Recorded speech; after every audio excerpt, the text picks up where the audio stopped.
Carlos Alcaraz accused gravely. The Spanish tennis player is being targeted in a debate sparked by rhetoric that has turned him into the victim of all accusations. Carlos Alcaraz has opened a debate that he provoked and in which he has become the main protagonist. Days ago, former world number 1 Andy Roddick brought it to light and, in a way, issued a warning. The former American tennis player defended Alcaraz's right to play as many tournaments as he wanted outside the circuit. He even supported the 2 exhibitions held in the United States against Tiafoe and Shelton, but then warned him that if he had shortened his preseason because of those matches and was not going to play any official matches before the Australian Open, he could not claim he was unprepared. Those words, combined with the reprimand from ATP president Andrea Gaudenzi, who criticized all players complaining about the busy calendar while playing matches outside it to earn money, have centered the current topic of discussion in the tennis world.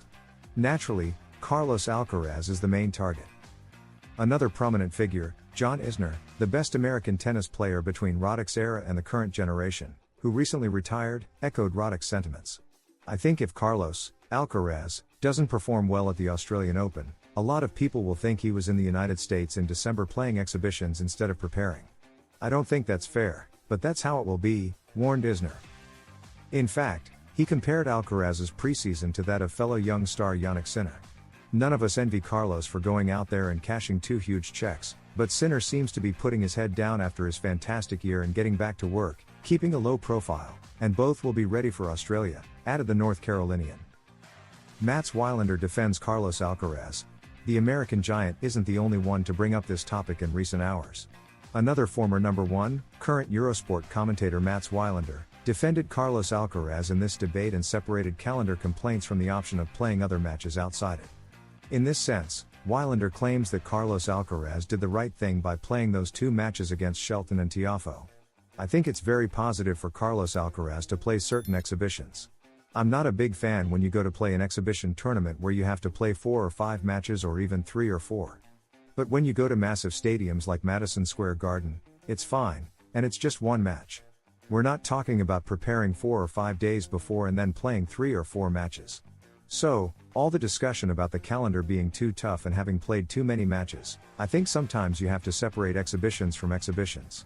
And an exhibition like going to Madison Square Garden, the experience in New York City in the fall and winter, it's a great inspiration for any artist or athlete. So I think he did the right thing, explained the Swede, who believes it's not only positive for Alcaraz but also promotes tennis among younger fans. Carlos Alcaraz and Jannik Sinner need each other. Thomas Berdych has emphasized the need for tennis to have a rivalry like that of Carlos Alcaraz and Jannik Sinner, as it's the only way to maintain competitiveness and excitement, as well as to help these stars keep improving. The tennis world has 2 names standing out above the rest, Jannik Sinner, the current number 1, and Carlos Alcaraz, a 4-time Grand Slam winner at just 21 years old, already one of the greats in history at such a young age.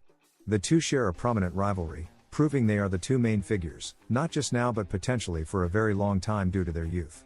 In 2024, they have shared the major titles, although the Italians' consistency has been decisive. However, this can change almost every year.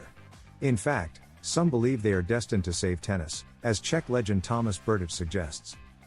The current captain of the Czech Republic in the Davis Cup and, until recently, coach of Jiří Lehecka, who knows the day-to-day of the circuit well, has stressed that the 2 current ATP leaders need each other because fans need a rivalry to keep the excitement alive, which is good for tennis.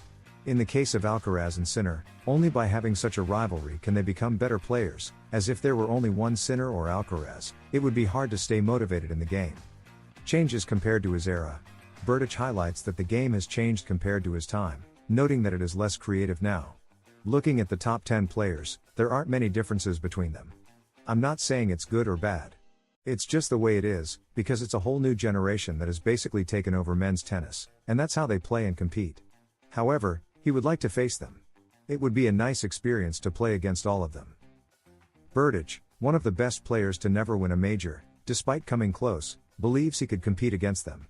Regarding the change he mentions, he has partly contributed, as his protégé Jiří Lehecka exemplifies this highly physical and powerful type of player who wins by breaking the ball. He is just one more in this trend, though there are exceptions like Carlos Alcaraz, one of the few who breaks this mold to succeed his way. Important warning to Carlos Alcaraz. A tennis legend, John McEnroe, reveals an issue for Alcaraz that could hinder his fight for titles. The tennis season is about to begin, and players are wrapping up their preseason to arrive in top form for the year's first tournaments. The big event is the Australian Open, where ATP ranking leaders will debut in 2025. Among them, Carlos Alcaraz stands out, determined to win this first Grand Slam of the season, the only major trophy he has yet to claim. The Mercian has had a great year, finishing as the world's third best player, behind Jannik Sinner and Alexander Zverev, and aims to make the next season even better. However, a tennis legend has revealed a problem that Carlitos must face if he wants to dominate his rivals and compete effectively. John McEnroe reveals a weakness of Carlos Alcaraz. Alcaraz has become one of the most prominent tennis players globally, drawing attention from the sport's top representatives. One of the great legends, John McEnroe, has declared himself a huge fan of the Mercian on the Served podcast, where he appeared alongside Andy Roddick to share their thoughts on current tennis. "This guy is the greatest talent I've seen in the last 20 years and the most fun to watch," the American acknowledges about Alcaraz. But McEnroe has also identified an issue for Carlitos that could cost him in competitions. "What worries me is his height, which is noticeably less than his main rivals.